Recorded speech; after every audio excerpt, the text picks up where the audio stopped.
Director no note, director no lights, camera, action. Director no note. ಈಗ ಏನಾಗ್ಬಿಡುತ್ತೆ, ಕೆಲಸ ಏನಾಗ್ಬಿಡುತ್ತೆ, 4 ಬ್ಯಾಡ್ films ನೋಡ್ಬಿಡುತ್ತೆ ಅಂದ್ಕೊಳ್ಳಿ, 5ನೇ ವೀಕ್ ಗುಡ್ ಫಿಲಮ್ಸ್ ಬರುತ್ತೆ. ಲೈಕ್ ಸೂತ್ರಧಾರಿ, ಕಪಟ ನಾಟಕ ಸೂತ್ರಧಾರಿ ಅಂದ್ಕೊಳ್ಳಿ. ಆವಾಗ ಅವನು ಇದನ್ನು ಅದಕ್ಕೆ ಕನ್ಸಿಡರ್ ಮಾಡ್ಬಿಡ್ತಾನೆ. ಇದ್ರ ಬಗ್ಗೆ ಏನು ಹೇಳ್ತೀರಾ ಸರ್? ಆ್ಯಕ್ಚುಲಿ ಸರ್ ಅಂದರೆ ಅದು ಆ ರಿಸ್ಕ್ ಇದ್ದಿದ್ದೆ ಸರ್. ಇದ್ರದ್ದು ಪಾಸಿಟಿವ್ ಸೈಡ್ ಆಗಿರೋ ಉದಾಹರಣೆನೂ ಇದೆ. ಫಾರ್ ಎಕ್ಸಾಂಪಲ್ KGF ಕಾಂತಾರ ನಂತರ ಚಾರ್ಲಿ ಬಂತು. ಚಾರ್ಲಿಗೆ ಒಂದು ಪ್ಯಾನ್ ಇಂಡಿಯಾ ಸ್ಟೇಜ್ ಸೆಟ್ ಆಗಿತ್ತು. ಸೊ KGF ಕಾಂತಾರಕ್ಕಿಂತ ಒಂದು ಸ್ವಲ್ಪ ಈಸಿಯರ್ ಲೆವೆಲ್ ಅಲ್ಲಿ ಚಾರ್ಲಿ ಪುಷ್ ಸಿಕ್ತು ಪ್ಯಾನ್ ಇಂಡಿಯಾ. ಅದಾದ್ಮೇಲೆ ಬಂದಿರೋ ಸಿನಿಮಾಗಳಿಗೂ ಪ್ಯಾನ್ ಇಂಡಿಯಾ ಪ್ಲಾಟ್ಫಾರ್ಮ್ ಸಿಕ್ತು. ಬಟ್ ಒಂದಷ್ಟು ಕೆಟ್ಟ ಸಿನಿಮಾಗಳು ಬಂದು ಆ ಪ್ಲಾಟ್ಫಾರ್ಮ್ ಡೌನ್ ಆಯ್ತು. ಅದೇ ತರ ನಿಮ್ಗೆ ಈ ವರ್ಷದ ಬಿಗಿನಿಂಗ್ ಅಲ್ಲಿ ಲಾಸ್ಟ್ ಇಯರ್ ಕೊನೆಯಲ್ಲಿ 2 ಸಿನಿಮಾ ಒಳ್ಳೆ ಪುಷ್ ಕೊಡ್ತು. UI ಅಂಡ್ ಮ್ಯಾಕ್ಸ್ ಒಳ್ಳೆ ಪುಷ್ ಕೊಟ್ಟಿದ್ರಿಂದ ಜಾನ್ವರಿಯಲ್ಲಿ ರಿಲೀಸ್ ಆದ ನಿಮ್ಮ ವಸ್ತುಗಳಿಗೆ ನೀವೇ ಜವಾಬ್ದಾರರು ಅನ್ನೋ ಚಿತ್ರಕ್ಕೆ ಒಳ್ಳೆ ಮೊಮೆಂಟಮ್ ಸಿಕ್ತು, ಒಳ್ಳೆ ಫುಟ್ ಫಾಲ್ಸ್ ಸಿಕ್ತು. ಸೊ ನಮ್ಗೆ ತುಂಬಾ ಪರಿಚಯ ಆದವ್ರು ಮಧುಸೂದನ್ ಗೋವಿಂದ್ ಅಂತ ಆಕ್ಟರ್ ಅದಕ್ಕೆ. So I was closely tracking footfalls ಅವ್ರ ಜೊತೆ, ಆರ್ಗ್ಯಾನಿಕ್ ಫುಟ್ ಫಾಲ್ಸ್ ಫಿಲ್ಮ್ ಅಲ್ಲ. ಸೊ ಈ ತರ ಪ್ಲಸ್ ಆಗೋ ಉದಾಹರಣೆಗಳು ಇದೆ. ಇದನ್ನೇ ಹೇಳ್ತೀವಿ. ಅದೇ ತರ ಮೈನಸ್ ಆಗೋ ಉದಾಹರಣೆಗಳು ಇಲ್ಲ. ಇಲ್ಲಿ ನೀವು ಹೇಳಿದ ಪ್ಲಸ್ ಅಲ್ಲಿ ಒಂದೇ ಒಂದು ಡಿಕೋಡಿಂಗ್ ಪಾಯಿಂಟ್ ಇದೆ. ಯಾವಾಗ ನೀವು 2 ಸಿನಿಮಾ ಉಪೇಶ್ ಸರ್ದು ಸುದೀಪ್ ಸರ್ದು 2 ಎಕ್ಸಾಂಪಲ್ ಕೊಟ್ರಿ, ದೇ ಬ್ರಿಂಗ್ ಟು ಆಡಿಯನ್ಸ್ ಥಿಯೇಟ್ರಿಗೆ ಕರ್ಸೋದು. That is hero capacity. ಅದು ಅವರು ಥಿಯೇಟ್ರಿಗೆ ಕರ್ಸಿದ್ದಾರೆ, ಸಿನಿಮಾ ನೋಡಿದ್ದಾರೆ, ಆಮೇಲೆ ಬೇರೆ ಪ್ರಶ್ನೆ, ಚೆನ್ನಾಗಿದೆ ಅನ್ನೋದು ಬೇರೆ ಪ್ರಶ್ನೆ. ಬಟ್ ಅವರು ಕರ್ಸಿದ್ದಾರೆ. ಈ ಫ್ಲೇವರ್ನ ಕೊಟ್ಟ ಮೇಲೆ ಸಣ್ಣ ಸಿನಿಮಾಗಳಿಗೂ ಫ್ಲೂಟ್ ಆಗುತ್ತೆ. ನಾರ್ಮಲಿ ನಾನು ಥಿಯೇಟರ್ ಸ್ವಲ್ಪ ನಡೆಸಿರೋದ್ರಿಂದ ಸಣ್ಣ ಎಕ್ಸ್ಪೀರಿಯನ್ಸ್ ಮಾಡಿ ಸರ್, 2 ವೀಕ್ ಒಳ್ಳೆ ಸಿನಿಮಾ ಬಂದ್ಕೊಳ್ಳಿ, 3ನೇ ವೀಕ್ ಬ್ಯಾಡ್ ಸಿನಿಮಾ ಹಾಕಿದ್ರು ಅದಕ್ಕೆ ಫ್ಲೋಟಿಂಗ್. ಇದು ಸಿನಿಮಾದಲ್ಲಿ ನಡೆಯೋ ಒಂದು, ಇದು ರಿವರ್ಸು ಆಗುತ್ತೆ, ಪ್ಲಸ್ಸು ಆಗುತ್ತೆ, ಮೈನಸ್ಸು ಆಗುತ್ತೆ. 2 ಸೂಪರ್ ಮೂವಿ ಮಧ್ಯೆ ಒಂದು ಕೆಟ್ಟ ಸಿನಿಮಾ ವರ್ಕ್ ಆಗುತ್ತೆ ಸರ್. 100% ವರ್ಕ್ ಆಗುತ್ತೆ. ಸೊ ಇಂಡಸ್ಟ್ರಿ ನಿಮಗೆ ಯಾರು ದೊಡ್ಡ ಡಿಸ್ಟ್ರಿಬ್ಯೂಟರ್ಗಳು, ದೊಡ್ಡ ಡಿಸ್ಟ್ರಿಬ್ಯೂಟರ್ನಾಗಿ ಅವ್ರು ಲಾಜಿಕಲ್ ಇದನ್ನೇ ಪ್ಲಾನ್ ಮಾಡಿಬಿಡ್ತಾರೆ. ಯಾವಾಗ ನೀವು ನೋಡ್ಕೋಬೇಕು ಅಂದರೆ ಅವ್ರ ಓನ್ ಪ್ರೊಡಕ್ಷನ್ ಮೂವಿ ಯಾವಾಗ ರಿಲೀಸ್ ಮಾಡ್ತಾರೆ ಅಂತ ನೀವು ಕ್ಯಾಲ್ಕುಲೇಟ್ ಮಾಡಿ, ನಿಮ್ಗೆ ನೀಟ್ ಟ್ರ್ಯಾಕ್ ಇದೆ ಬಂದ್ಬಿಡ್ತಾರೆ, ಬ್ಯಾಲೆನ್ಸ್ ಆಗಿ ಮೂವಿ ಬಂದ್ಬಿಡ್ತಾರೆ. Safe sir. ಇನ್ನೊಂದು ಆ್ಯಕ್ಚುಲಿ ನೀವೇ ಹೇಳ್ಬೇಕು. ಆ್ಯಕ್ಚುಲಿ ಐ ಥಿಂಕ್ ಈ ಸಿನಿಮಾದಲ್ಲಿ ನೀವು 4 ಬ್ಯಾಕ್ಗ್ರೌಂಡ್ ಆರ್ಟಿಸ್ಟ್ ಬಗ್ಗೆ ಹೇಳಿ ಸರ್. ಒಂದು ಆರ್ಟಿಸ್ಟ್ ದೊಡ್ಡ ವರ್ಗ ಸರ್, ಒಂದು 100+ ಆರ್ಟಿಸ್ಟ್ ಇದ್ದಾರೆ. ಇಲ್ಲ ನಮ್ದೆಲ್ಲ ಹೊಸಬ್ರಿರೋದ್ರಿಂದ ಇಟ್ಟು ಮೆಜಾರಿಟಿ ಥಿಯೇಟರ್ ಆರ್ಟಿಸ್ಟ್. ನನ್ನೊಂದು 5-6 ಬೆಳಗ್ಗೆ ಇದ್ದಾರೆ ಥಿಯೇಟ್ರಿಕಲ್ ಅಂತ ದೊಡ್ಡ ವರ್ಗ. ಸೊ ಎಲ್ಲ ಆಲ್ಮೋಸ್ಟ್ ಅದನ್ನೆಲ್ಲ ಇದು ಮಾಡ್ಕೊಂಡು ಸಿಕ್ಕಿಸ್ ಪಾರ್ಟಿಷನ್ಸ್ ಮಾಡಿ ತೊಗೊಂಡ್ವಿ. ಒಂದು 100 ಜನ ಇದನ್ನ ಕರ್ಕೊಂಡ್ವಿ ಥಿಯೇಟರ್ ಆಲ್ಮೋಸ್ಟ್. ಮತ್ತೆ ಅಲ್ಲಿ ಸ್ವಲ್ಪ ಜೂನಿಯರ್ ಆರ್ಟಿಸ್ಟ್ ಕರ್ಕೊಂಡ್ವಿ. ನಮ್ದು ಬಿಗ್ ಶೆಡ್ಯೂಲ್ 55 ಡೇಸ್ ಶೆಡ್ಯೂಲ್ ಇರೋದ್ರಿಂದ ಸೊ ಒಂಥರ ಅಲ್ಲಿ ಮನೆ ಮಕ್ಕಳಾದ ಹೋಗ್ತಿದ್ದಾರೆ. ಎಲ್ಲರೂ ಮನೆಯೆಲ್ಲ ಪರಿಚಯ ಹೋಗಿದ್ದಾರೆ. ಆ ಮಟ್ಟಿಗೆ ಲೋಕಲ್ ತುಂಬ ಸಪೋರ್ಟ್ ಮಾಡಬೇಕು. ಥಿಯೇಟರ್ ಆರ್ಟಿಸ್ಟ್ ಸಪೋರ್ಟಿವ್ ಮಾಡಬೇಕು ಸರ್. ಆ್ಯಕ್ಚುಲಿ ಮೇಜರ್ಲಿ ಏನು ಹೇಳಿದ್ರೆ, ನಿಮಗೆ ಥಿಯೇಟರ್ ಆ್ಯಕ್ಟರ್ ಅಂತ ಹೇಳಿದ್ರೆ ಪರ್ಫೆಕ್ಷನಿಸ್ಟ್, ತುಂಬ ಪರ್ಫೆಕ್ಟ್ ಇರ್ತಾರೆ ಅಂತ ನಾನು ನಂಬ್ತೀನಿ. 2ನೇದು ಇನ್ನೂ ಕರಪ್ಟ್ ಆಗಿರಲ್ಲ. ಅವರು ಪೇಮೆಂಟ್ ಕೊಡೋ ಕೆಲಸ ಮಾಡ್ತೀನಿ, ಆಮೇಲೆ ನನಗೂ ಈ ಪಿಕ್ಚರ್ಗೂ ಸಂಬಂಧ ಇಲ್ಲ ಅಂತ ಇರೋಲ್ಲ. 2 ಪಾಯಿಂಟು ಡೆಫಿನೆಟ್ಲಿ ಇವ್ರ ಫ್ಯಾಮಿಲಿ ಎಲ್ಲ ಬಂದು ಸಿನಿಮಾ ಚೆನ್ನಾಗಿದೆ ಅಂತ ಅವರವರ ಇನ್ಸ್ಟಾಗ್ರಾಮಲ್ಲಿ, ಫೇಸ್ಬುಕ್ಕಲ್ಲಿ ಈ 100 ಕಲಾವಿದರು ಬರ್ಕೊಂಡ್ರೆ ಅದು 1,00,000 ಜನಕ್ಕೆ ರೀಚ್ ಆಗುತ್ತೆ. ಅಷ್ಟರ ಮಟ್ಟಿಗೆ ಡೆಫಿನೆಟ್ಲಿ ನೀವು ಮಾಡ್ತಾ ಇದ್ರೆ ಅಲ್ಲಿ ಇಲ್ಲ ಸರ್. ನಮ್ದು ಆರ್ಟಿಸ್ಟ್ ಪ್ಯಾಟರ್ನ್ಸ್ ಕೊಟ್ಟಿರೋ ನಮಗೆ ನಿಂತ್ಕೊಂಡು ಸಪೋರ್ಟ್ ನಿಂತ್ಕೊಂಡು ನಾವು ಹೆಂಗಿತ್ತು ಶೆಡ್ಯೂಲ್ ತೊಗೊಂಡು ಬ್ರೇಕ್ ಇತ್ತು ಲಾಂಗ್ ಜರ್ನಿ. ಲೈಕ್ ಹಿಂಗೇನಂದ್ರೆ ಲೈಕ್ ಪೇಮೆಂಟ್ ತೊಗೊಂಡು ಆಕ್ಟರ್ ಬೇಕಿಲ್ಲ ಸರ್, ಪ್ರೊಡ್ಯೂಸರ್ ಪೇಯಿಂಗ್ ಗೊತ್ತಿರೋ ಪೀಪಲ್ ಬೇಕು. ಮಾಡಿದೀವಿ ಮಾಡ್ಲಿಕ್ಕೆ ಫ್ರೀ ಮಾಡಿರೋದಿಲ್ಲ. ಬಟ್ ಅಂದ್ರೆ ಸಪೋರ್ಟಿವ್ ಇರುತ್ತೆ. ಯೂಶಲಿ ಆಕ್ಟ್ ಮಾಡ್ತಾರೆ, ಬರ್ತಾರೆ, ಹೋಗ್ತಾರೆ, ಆ ಥರ ಇದ್ದಾರೆ. ಅಲ್ಲೇ ನಿಂತ್ಕೊಂಡು ನಮ್ಗೇನು ನಮ್ಗೆ ಅಷ್ಟೊಂದು ಡೈರೆಕ್ಟರ್ಸ್ ಏನು ಮಾಡ್ತಾರೆ ಸೇಮ್ ಕೆಲಸ ಮಾಡಿದ್ರು ಹುಡುಗರೆಲ್ಲ. ಆರ್ಟಿಸ್ಟ್ ಮಾಡಿದ್ರೆ ನಮ್ಗೆ ಗೊತ್ತಾಗುತ್ತೆ, ಬೆಂಗಳೂರಲ್ಲ ಮಾಡೇ ಮಾಡ್ತೀವಿ. ಪರದೆ ಕಟ್ಟಕ್ಕೂ ಸರಿ, ಪರದೆ ಇಳಿಸಕ್ಕೂ ಸರಿ, ಎಲ್ಲ ಎತ್ತಕ್ಕೂ ಸರಿ, ಎಲ್ಲ ತಿಳಿರ್ತೀವಿ. ಸೇಮ್ ಆ ಮೈಂಡ್ ಸೆಟ್ ಇರೋದ್ರಿಂದ ಯಾರಿಗೂ ನಮ್ಗೆ ಈಗೊಂದು ಬರಲಿಲ್ಲ, ಏನು ಬರಲಿಲ್ಲ. ಎಲ್ಲ ಕಸ ಹೊಡಿಸಿರೋರು, ಹೊಡಿಸ್ತಿರೋರು, ಸೆಟ್ ರೆಡಿ ಮಾಡ್ತಿರೋರು, ಸೊ ಆ ಥರ ಆಕ್ಟಿಂಗ್ ಪ್ರಿಪರೇಷನ್ ರೆಡಿ ಮಾಡ್ತಿರೋರು. ಸೊ ಆ ನೆಕ್ಸ್ಟ್ ಅಂದ್ರೆ ಸೀನ್ ಟು ಸೀನ್ ಏನು ಹೋಗ್ತಿದ್ವಲ್ಲ, ಪ್ರಿಪರೇಷನ್ ತುಂಬ ಚೆನ್ನಾಗಿ ಮಾಡ್ತಿದ್ದಾರೆ. ಅಂದ್ರೆ ತುಂಬಾ ಜನ ಇದ್ದಾರೆ. ವೀಶ್ ಮಾಡ್ಬಿಟ್ಟು ಧನಂಜಯ ಸರ್ ಹ್ಮ್. ಒಂದಷ್ಟು ಇದೆ ಸರ್. ಎಲ್ಲ ಥಿಯೇಟರ್ ಬ್ಯಾಕ್ಗ್ರೌಂಡ್ ಅಂದ್ರೆ Big screen ಗೋಸ್ಕರ. ಬಿಗ್ ಸ್ಕ್ರೀನ್ ಅಂದ್ರೆ ಎಕ್ಸ್ಪೀರಿಯನ್ಸ್ Mass level ಗೆ ಎಲ್ಲ ಕಿಲಾಡಿಗಳೇ ಕಿಲಾಡಿಗಳೇ. ಬಟ್ ಒಂದು ಅವಕಾಶಗಳು ಸಿಕ್ಕಿಲ್ಲ ಯಾಕಂದ್ರೆ. Okay. So ಹಾಗಾಗಿ ಲೈಕ್ ನಮ್ಮದೇ ಒಂದು ಫಸ್ಟ್ ಅವಕಾಶ ಕೊಟ್ಟಿರೋದು ತುಂಬಾ ಖುಷಿ ಆಗಿರಲ್ಲ. Super, super. ಹಾಗಾಗಿ ನಮ್ಗೆ ಗೊತ್ತಲ್ಲ ಸರ್ ನನ್ನ ಮೂವಿ ಕಷ್ಟ ಆಗುತ್ತೆ. ನನಗೆ ನಾನು ಸ್ವಲ್ಪ ದಿನ ವರ್ಕ್ ಮಾಡಿದ್ದೀನಿ ಸರ್. Thank you sir.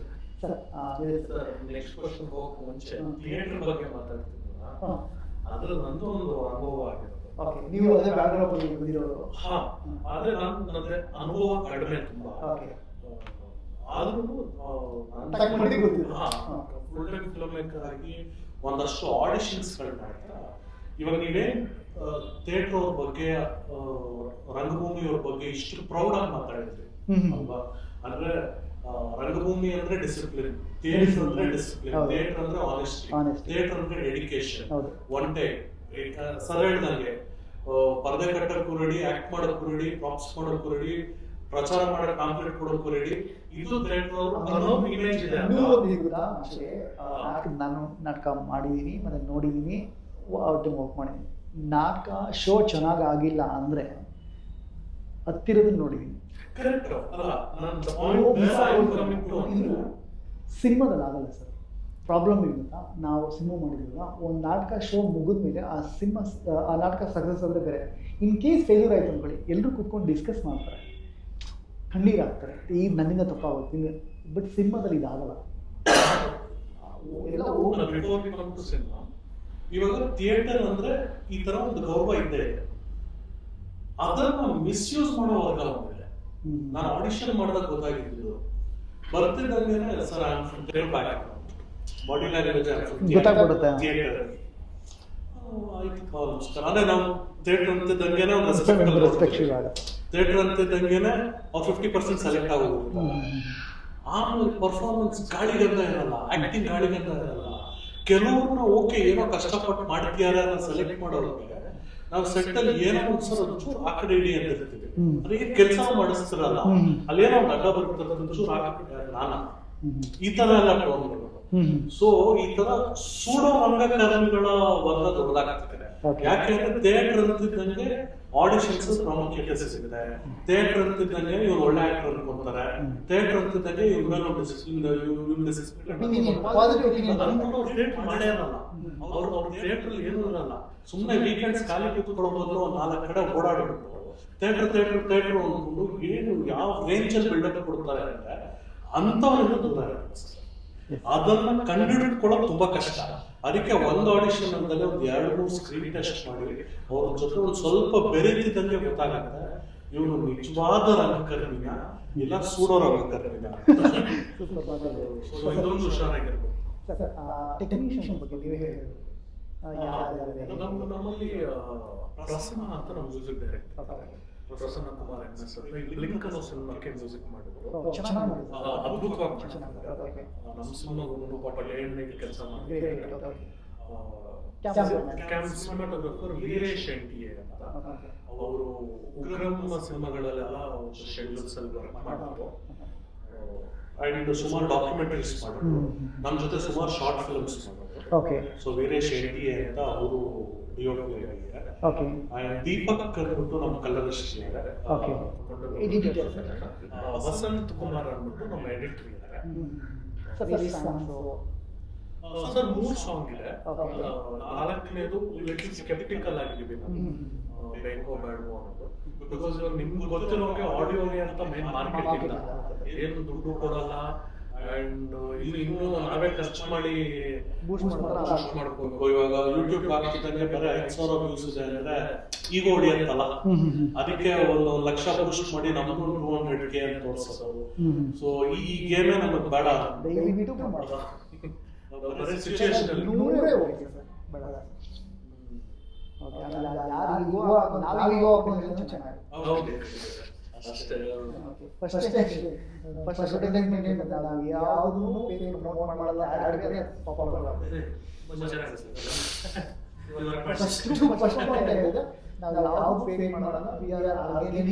ಮುಂದೆ ಬರ್ತೀವಿ, ನಿಮ್ಗೆ ಇಷ್ಟಪಡ್ತೀವಿ, ಟ್ರೈ ಮಾಡ್ತೀವಿ ಹಾಗಾಗಿ ಜನ ಜನ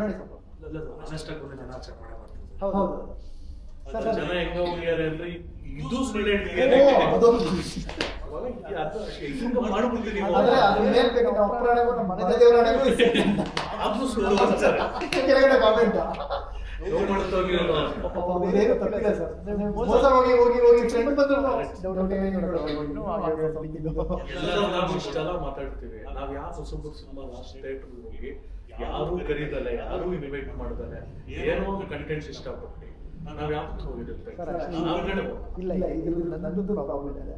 ಅಪ್ ಟು ನನ್ನ ಸಿನಿಮಾ ರಿಲೀಸ್ ಆಗೋ ತನಕ ನಾನು ಮಾರ್ನಿಂಗ್ ಶೋ ಆಡಿಯನ್ಸ್ ನಾನು ಹೊಸಬ್ರಿಗೆ. ಓಕೆ, ಎಲ್ಲ ಸಿನಿಮಾಗಳು ಹೋಗ್ತಿದೆ ಸರ್. ಅಥವಾ ವೀಕ್ಲಿಗೆ 2 ಸಿನಿಮಾ, ಎಲ್ಲ ಸಿನಿಮಾ ಅಂದರೆ ವೀಕ್ಲಿಗೆ 2 ಸಿನಿಮಾ ಅಂತೂ ಫಿಕ್ಸು. ಅದು ಫಸ್ಟ್ ಶೋ. ನಾನು ಇದುವರೆಗೂ ಲೈಫಲ್ಲಿ ಸರ್ ನಾನು ಯಾವ ಸಿನಿಮಾ ರಿವ್ಯೂ ನೋಡಿಲ್ಲ ಮತ್ತು ನೋಡಿ ಸಿನಿಮಾ ಹೋಗಿಲ್ಲ. Okay, it is my ideology.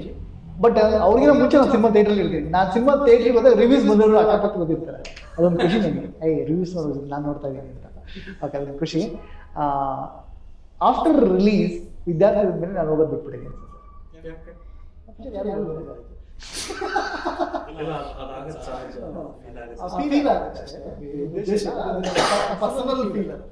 ಇದನ್ನ ಆಡಿಯನ್ಸ್ ಮೇಲೆ ಎತ್ತಕ್ಕಾಗಲ್ಲ. ನನ್ನ ಪರ್ಸನಲ್ ಫೀಲ್.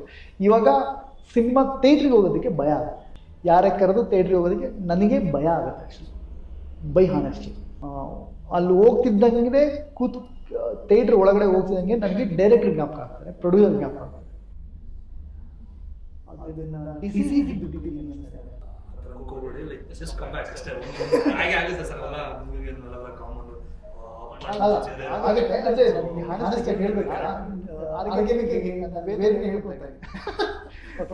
ಲಾಸಸ್ ಯಾವ ಇಂಡಸ್ಟ್ರಿ ಲಾಸ್ ಆಗಿಲ್ವಾ?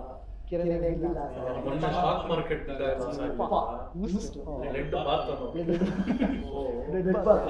ನಮ್ಮ ಇಂಡಸ್ಟ್ರಿ ಚೂರಾದ್ರೂ ರಿಕವರಿ ಅಲ್ಲಿ ನೋಡ್ಬೋದು. ಸರ್, ಈಗ ಅಷ್ಟೇ ನಿಮ್ಮನ್ನ ಈಗ ಸೂತ್ರಧಾರಿ, ಕಪಟ ನಾಟಕ ಸೂತ್ರಧಾರಿ ಯಾರು ಕರೀಬೇಕು?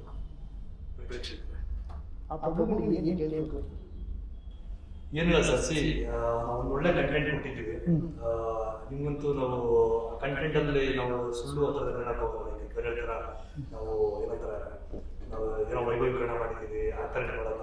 ಸೊ ನಾವು ಒಳ್ಳೆ ಕಂಟೆಂಟ್ ಸಮಾಜಕ್ಕೆ ಏನು ಬೇಕಾದ್ರೆ ಕೊಟ್ಟಿದ್ದೀವಿ.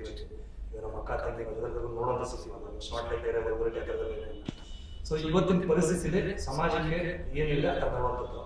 ಆಮೇಲೆ ನಮ್ಗೆ ಯಾವ ಥರ ಅಂದರೆ ನಾರ್ಮಲ್ ಥರ ಆಡಿಯನ್ಸ್ ಕುಂತು ನಮ್ಮ ಫಾರ್ ಎಕ್ಸಾಂಪಲ್ ಈಗ ಒಂದು ಮಂದಿ ಹೋಗ್ತಿರ್ತೀವಿ, ಒಂದು ಇಡ್ಲಿ ತಿನ್ನೋದೇ ಹೋಗ್ತಿರ್ತೀರ, ಇಡ್ಲಿ ಚೆನ್ನಾಗಿದೆ ಅದನ್ನ ಒಂದು ಜಡ್ಜ್ ಮಾಡೋ ಕೆಪಾಸಿಟಿ ಇರ್ಬೇಕು ಒಂದು ಆಡಿಯನ್ಸ್. ಸೊ ಆ ಥರ ಆಡಿಯನ್ಸ್ ನಮಗೆ ಬೇಕಾಗಿರೋದು.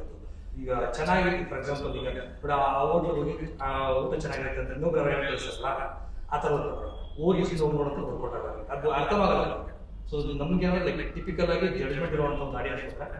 ಸೊ ಅಂದ್ರೆ ನಿಮ್ಗೆ ಸೂಟ್ ಆಗಲ್ಲ, ನಿಮ್ಗೆ ಅರ್ಥ ಆಗುತ್ತೆ ನಾವೇನು ಏನು ಹೇಳೋದು ಕೊಟ್ಟಿದ್ದೀವಿ, ಸೊ ಏನು ಸಮಾಜ ಪರಿಸ್ಥಿತಿ ಹೇಗಿದೆ ಅಂತ ಅರ್ಥ ಆಗುತ್ತೆ. ಅಂದ್ರೆ ನಿಮ್ಗೆ ಕನೆಕ್ಟ್ ಆಗ್ತಾರೆ. ನಾವೇನು ಮಾತಾಡ್ತಿದ್ದೀವಿ ಅಂದ್ರೆ ರೈಟ್ ಟ್ರ್ಯಾಕ್ ಆಗಿ ಸುಳ್ಳು ಪಡೆಯೋದು ಅರ್ಥ ಆಗುತ್ತೆ. ಸೊ ನೀವು ಹೇಳೋ ಪ್ರಕಾರ ಆ್ಯಕ್ಚುಲಿ ಆಡಿಯನ್ಸ್ಗೆ ಅಂದರೆ ವೀಕ್ಷಕ ಪ್ರೇಕ್ಷಕರಿಗೆ ಏನಂದರೆ, ಸೊ ನೀವು ಒಂದು ಕಂಟೆಂಟನ್ನ ಎಂಟರ್ಟೈನಿಂಗಲ್ಲಿ ತೋರಿಸಿ ಕನೆಕ್ಟ್ ಮಾಡ್ತೀರಾ. ಸೊ ಎಂಟರ್ಟೈನ್ ನೀವೇನು 2 ಅವರ್ ಕೂತ್ಕೊತೀರಾ.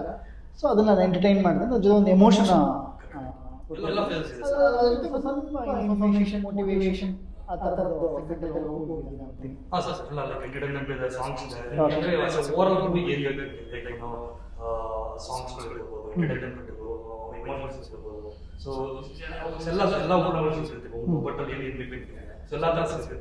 ನಾಟ್ ಲೈಕ್ ಇನ್ನೇನೋ ಪೊಲಿಟಿಕಲ್ ಪೊಲಿಟಿಕಲ್ ಬ್ಯಾಕ್ಗ್ರೌಂಡ್ ಇರುತ್ತೆ, ಆ ಥರ ಇರಲ್ಲ. ಲವ್ ಸಾಂಗ್ಸ್ ಇದೆ, ಆಮೇಲೆ ಟ್ರೆಡಿಷನಲ್ ಒಂಥರ ಈಗ ಒಂದು ಹಿಸ್ಟಾರಿಕಲ್ ಟೆಂಪಲ್ ಇರೋದ್ರಿಂದ ಆ ಶ್ಲೋಕಗಳು ಅವೆಲ್ಲ ನಿಮಗೆ ಫೀಲ್ ಆಗುತ್ತೆ. ಸೊ ಆ ಥರ ಒಂದು ಎಥಿಕಲ್ ಮೇಕಿಂಗ್ ಅಲ್ಲಿ ಆ ಥರದೆಲ್ಲ 3 ಕ್ಯಾಮ್ರಾ ಮಾಡಿದ್ದೀವಿ. ಫೀಲ್ ಆಗುತ್ತೆ ನಾರ್ಮಲ್ ಕಂಟೆಂಟ್ ಥರ ನಿಮ್ಮ ಅದು ಬೇರೆ ಪ್ರಪಂಚ ಹೋಗ್ತಾರೆ. So that can take it. ನೀವು ಗೊತ್ತಿಲ್ಲದಿರೋ ಊರಲ್ಲಿ ಇದ್ದೀರಾ, ಅಲ್ಲಿ ಬೀಡ ಅಂಗಡಿ ಕೊಂಡು ಹೋಗ್ತೀರಾ. ಸೊ ಬೀಡ ಅಂಗಡಿ ಯಾರು ತೋರಿಸ್ತಿಲ್ಲ, ನೀವು ಹೇಳ್ತಾ ಇದ್ದೀವಿ ಎಲ್ರಿಗೂ ಎಲ್ಲಿ ಬೀಡ ಅಂಗಡಿ ಹುಡ್ಕೊಂಡು ಓಡಾಡ್ತಿದ್ದೀವಿ. ಗೊತ್ತಿರೋರು ನಾನು ಹುಡ್ಕೊಂಡೆ, ಇವ್ರು ಕಷ್ಟಪಟ್ಟು ಹುಡ್ಕೊಳ್ಳಿ, ನಾನು ಯಾಕೆ ಹೇಳ್ಕೊಡ್ಬೇಕು? ಸೊ ಅವ್ನು ಮಾಡ್ಕೊಳ್ಳಿ ಅವನ ಹಣೆ ಬರ ಅಂತ ಗೊತ್ತಿರೋರು ಹೇಳ್ಕೊಡ್ತಿಲ್ಲ, ಗೊತ್ತಿಲ್ಲದಲ್ಲೇ ಇರೋರು ಕಳ್ದೋಗಿದ್ದಾರೆ. ಸೊ ಗೊತ್ತಾಗ್ತಿಲ್ಲ ಅದೊಂದು ರಿಲೀಸ್ ಮಷಿನರಿ ಹೇಳೋ ಮಾತು ದಾರಿ ಸಮಸ್ಯೆಗೆ ಅದೇ ದಾರಿ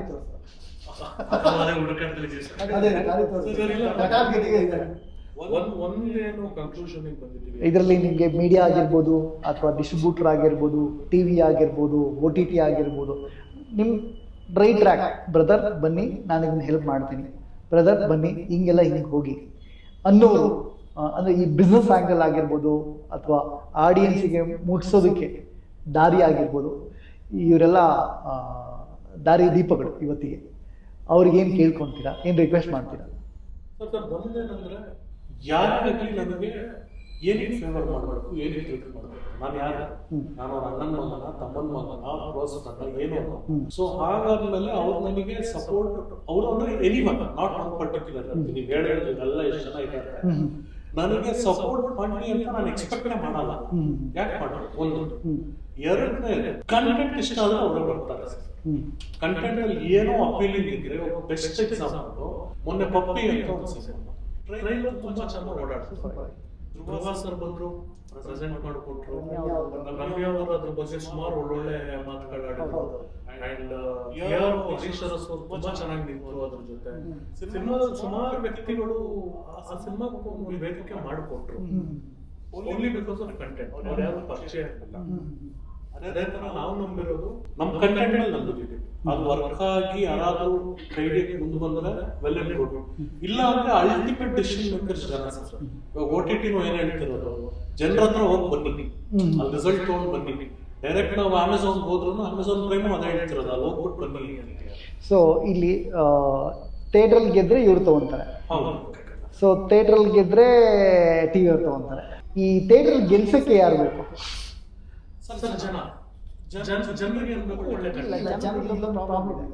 ಜನ ಹೊಸಬ್ರದಾದ್ರೆ ಇಲ್ಲ ಸೆಕೆಂಡ್ ವೀಕ್ ಹೋಗ್ಲಿ ನೋಡೋಣ ಅಂತಂದ್ರೆ, ಸೆಕೆಂಡ್ ಫ್ಯಾಮಿಲಿ ಥರ್ಡ್ ವೀಕ್ ಹೋಗ್ಲಿ ನೋಡೋಣ ಅಂತ. ಈಗ ಅಷ್ಟೊತ್ತಿಗೆ ಏನಾಗಿದೆ, ಕ್ಯೂ ಅಲ್ಲಿ ನಿಂತಿರುತ್ತೆ ಹಿಂದೆಗಡೆ ಬೇರೆ ಬೇರೆ ಸಿನಿಮಾಗಳು. ಇಲ್ಲಿ ಇದ್ರ ಮಧ್ಯೆ ಹೆಂಗ್ ಗೆಲ್ಲೋದು ನಾವು, ಅದಕ್ಕೆ ಹೆಂಗ್ ಪ್ರಿಪೇರ್ ಆಗಿಲ್ಲ?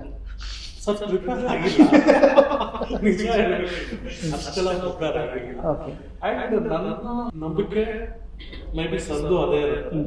ಇದು ಪ್ರಿಪೇರ್ ಆಗೋದಕ್ಕೂ ಅದು ಚೆನ್ನಾಗಿ ಇಂಟರ್ವ್ಯೂ ನೋಡ್ತಾ ಇದೆ. ಅವರು ಆರ್ಟಿಸ್ಟ್ ಹೇಳ್ತಾ ಇದ್ದಾರೆ, ಪೇಯ್ಡ್ ಆ್ಯಕ್ಟರ್, ದೊಡ್ಡ ಆ್ಯಕ್ಟ್ರೆ ಅವರು. ಪ್ರೊಡ್ಯೂಸರು 3 ವೀಕ್ ನಿಲ್ಸ್ಕೊಂಡು ತಾಕತ್ತಿರಬೇಕು ಪ್ರೊಡ್ಯೂಸರ್ ಕೈಲಿ, ಅಂಥವ್ರು ಮತ್ತೆ ಸಿನಿಮಾ ಮಾಡಬೇಕು ಅಂತ ಅಂದರೆ ನನಗೆ ಅರ್ಥ ಆಗಿಲ್ಲ. ಆ್ಯಕ್ಚುಲಿ ಕನ್ಫ್ಯೂಸ್ ಆಗ್ತದೆ.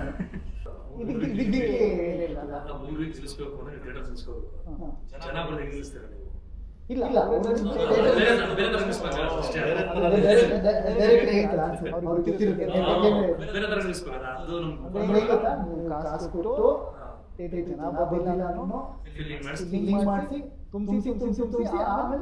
ಪಿಕ್ಚರ್ ಚೆನ್ನಾಗಿದೆ ಅಂತಂದ್ರೆ ಕುರಿ ಬೇರೆ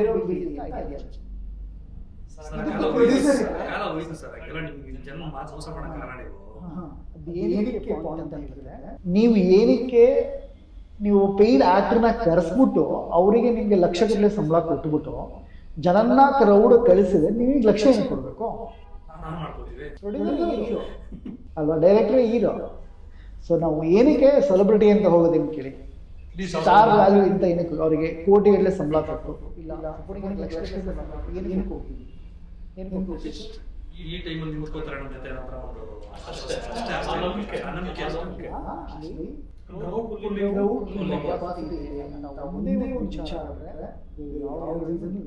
ಓಕೆ. ಅವ್ರು ಥಿಯೇಟ್ರ್ ಫಿಲಪ್ ಆಗುತ್ತೆ. ಥಿಯೇಟ್ರ್ ಅವರು ಅಷ್ಟೇ ಸರ್, ಎಕ್ಸಿಬಿಟಿವ್ಸ್ ಸ್ಟಾರ್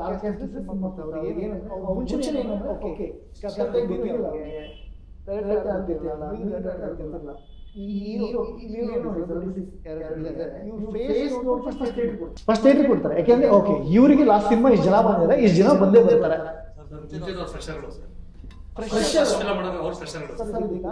ಈ ಅಲಗ್ ಬುಲಕ್ ಹಿಟ್ ಆದ್ಮೇಲೆ ಅವನ ಹೀರೋ ಅನ್ಕೊಡೋಣ ನಾವು.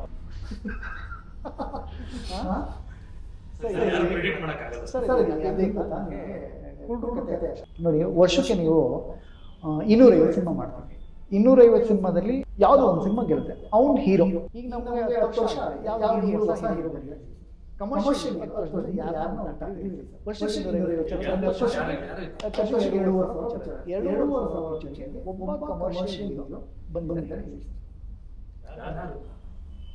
2,500 ಸಿನಿಮಾ ವರ್ಷಕ್ಕೆ 250 ಲೆಕ್ಕ 10 ವರ್ಷಕ್ಕೆ 2,500 ಯಾರು ಹುಟ್ಟಿಕೊಂಡಿದ್ದಾರೆ? ಜನ ಮಾಡಿಲ್ಲ. ಡಾಟಾನೇ ಹೇಳುತ್ತೆ, ನಾವೇನೇ ಸುಳ್ಳು ಡಾಟಾ ಕಮರ್ಷಿಯಲ್ ಹೀರೋ ಯಾರಿದ್ದಾರೆ?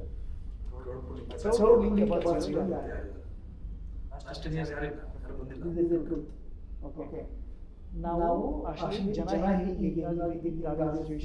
After Covid situation entirely change. ಯಾಕೆಂದರೆ ಆ್ಯಕ್ಚುಲಿ ಸಾರೇ ಸಿಕ್ಕಾಬಿಡೆ ಜನ ಡೈರೆಕ್ಟರ್ಸ್ನ ಇಂಟರ್ವ್ಯೂ ಮಾಡಿದ್ದಾರೆ ಫಿಲ್ಮ್ ಮೇಕ್ ಕ್ಲಬ್ಬಲ್ಲಿ ಈ ವಿಷಯಕ್ಕೆ. ಆಫ್ಟರ್ ಕೋವಿಡ್ ಇವತ್ತು ಏನು ಫಿಲ್ಮ್ ಮೇಕರ್ಸು ಪ್ರೊಡ್ಯೂಸರು ಏನು ಫೇಸ್ ಮಾಡ್ತೀವಿ ಸರ್, ಅದು ಎಷ್ಟು ಮಟ್ಟಿಗೆ ನಿಮಗೆ ಸ್ಕೇರಿ ಆಗಿದೆ? ಸರ್ ಇಲ್ಲ, ನನಗೆ ವೆರಿ ಆನೆಸ್ಟ್ಲಿ ಸ್ಕೇರಿ ಆಗಿದೆ, ಖುಷಿ ಆಗಿದೆ. ಏನಂದ್ರೆ ಡೆಮೋಕ್ರಾಟಿಕ್ ಪ್ರೊಸೆಸ್. ಮುಂಚೆ ಹೇಗೆ ಹೋದ್ರೆ ಯಾವುದೋ ಒಂದು ದೊಡ್ಡವ್ರ ಕಡೆಯಿಂದ ಹೋದ್ರೆ ಈಸಿಲಿ ಓಕೆ ಅನ್ನೋದೆಲ್ಲ ಇತ್ತು. ಇವಾಗ ದೊಡ್ಡವ್ರಿಗೂ ಹೇಳ್ತಿದ್ದಾರೆ OTT ಇದ್ರೆ ನೀವು ಥಿಯೇಟರ್ ರಿಲೀಸ್ ಮಾಡ್ಕೊಂಡು ರಿಸಲ್ಟ್ ತಗೊಂಡ್ಬಾ. ಸೊ ಒಂದು ಡೆಮೋಕ್ರಾಟಿಕ್ ಯೂನಿವರ್ಸಲ್ ಆಗುತ್ತೆ. ಇದು OTTs ಮಾತಾಡೋದಾದ್ರೆ. ಎರಡನೇದು ಥಿಯೇಟ್ರಿಕಲಿ ಮಾತಾಡೋದಾದ್ರೆ ಪೋಸ್ಟ್ ಕೋವಿಡ್ ಇವಾಗ ನಮ್ಮಂತ ಹೊಸರಿಗೆ 80% ಸ್ಕ್ರೀನ್ಸ್ ಇರೋದು ಮಲ್ಟಿಪ್ಲೆಕ್ಸ್. ಮಲ್ಟಿಪ್ಲೆಕ್ಸ್ ಎಷ್ಟು ಡೆಮೋಕ್ರಾಟಿಕ್ ಆಗಿದೆ, ಯಾವ್ದಾದ್ರು ಆಗಿರ್ಲಿ ಸಿನಿಮಾ ನೋಡ್ತಿದ್ಯಾ ನೆಕ್ಸ್ಟ್ ವೀಕ್ ಇಟ್ಕೊಂತೀನಿ, ನೋಡ್ತಿಲ್ವಾ ತೆಗಿತೀನಿ. ಅವರಿಗೆ ಯಾವ ಭಾಷೆ ದೇ ಡೋಂಟ್ ಕೇರ್, ಯಾವ ಆಕ್ಟರ್ ದೇ ಡೋಂಟ್ ಕೇರ್, ಯಾವ production house they don't care. ಉಳಿಸ್ಕೋಬೇಕಂತ ಉಳಿಸ್ಕೊಳಕ್ ಆಗ್ತಿಲ್ವಾ ನೀವು ತೆಗಿತೀನಿ. Democratic in theatres. ನಾವು ಕಮಿಂಗ್ ಟು ಕಂಟೆಂಟ್, ಜನರನ್ನು ಅಷ್ಟೇ. ಮುಂಚೆ ಬರುವಾಗ ಸಿನಿಮಾ ಯಾರೋ ಕರೆದ್ರೆ ಫ್ರೆಂಡ್ಸ್ ಮಾತಾಡ್ತಾರೆ, ಯಾರು ಆ ಸಿನಿಮಾ ಅನ್ನೋರು. ಇವಾಗ ಏನ್ ಕತೆ? ನನ್ನ ಫ್ರೆಂಡ್ಸ್ ಅಲ್ಲಿ ಎಷ್ಟೊಂದು ಜನ ಈ ತರ ಒಂದು ಮನಿ ಹೈಸ್ಟ್ ಸೀರೀಸ್ ನೋಡು, ಇಲ್ಲ ಯಾರೋ ಒಂದು ಫಿಲಮ್ ನೋಡು ಅಂದ್ರೆ ಮುಂಚೆ ನಾನೇ ಅಂದ್ರೆ 10 ವರ್ಷದ ಮುಂಚೆ ನಾನೇನೆ ಹೌದಾ ಈ ಸಿನಿಮಾನ ಯಾರು ಹೀರೋ ಅಂತಿದ್ದವನು. ಆಫ್ಲೈಟ್ ಏನ್ ಕತೆ, ಏನು ಆನ್ಲೈನ್ ಐಡಿಯಾ ಹೇಳು, ಜಾನ್ರಾ ಹೇಳು ಅನ್ನೋ ಕಲ್ಚರ್ ಬರ್ತಿರೋದು ಕಾಂಟೆಂಟ್ ವೈಸ್ ಡೆಮೋಕ್ರಾಟಿಕ್. ಸೊ ಈ ಕೋವಿಡ್ ಸಿನಾರಿಯೋ ಜನ ವರ್ಲ್ಡ್ ಸಿನಿಮಾಕ್ಕೆ ಎಕ್ಸ್ಪೋಸ್ ಆಗಿ, ಅದಕ್ಕೆ ಕೋವಿಡ್ ಇಂದ ಮುಂಚೆ ಎಕ್ಸ್ಪೋಸ್ ಆಗಿದ್ದು ಜಾಸ್ತಿ ಜನ. ಸೊ ಥಿಯೇಟರ್ಗಳಲ್ಲಿ OTT ಕಂಟೆಂಟ್ ಎಲ್ಲ ಕಡೆ ನಿಮಗೆ ಒಂದು ಡೆಮೋಕ್ರಾಟಿಕ್ ಪ್ಲಾಟ್ಫಾರ್ಮ್ ಕ್ರಿಯೇಟ್ ಆಗ್ತದೆ.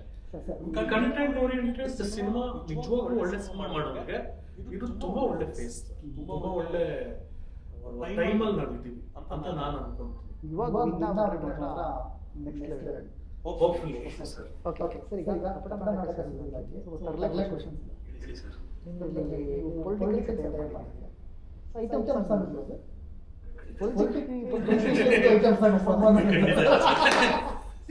ನಮ್ದೊಂದು ಸಿಚುವೇಶನ್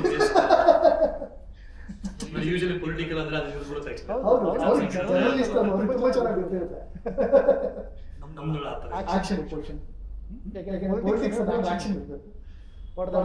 ಮಾಸ್ ಇದೆ ಸರ್, ಮಾಸ್ ಎಲಿಮೆಂಟ್ಸ್ ಎಲ್ಲ ಇದೆ, ಬಟ್ ಹೊಡೆದಾಟ ಆ ಥರದಲ್ಲ ಇದೆ ಸರ್. ಅಂದ್ರೆ ತಳ್ಳೋದು ಆ ಥರದಲ್ಲ ಇದೆ, ಬಟ್ ತೀರಾ ಫೈಟ್ಸ್ಗಳು sir very straightforward. Just focus on content base ಅಷ್ಟೇ.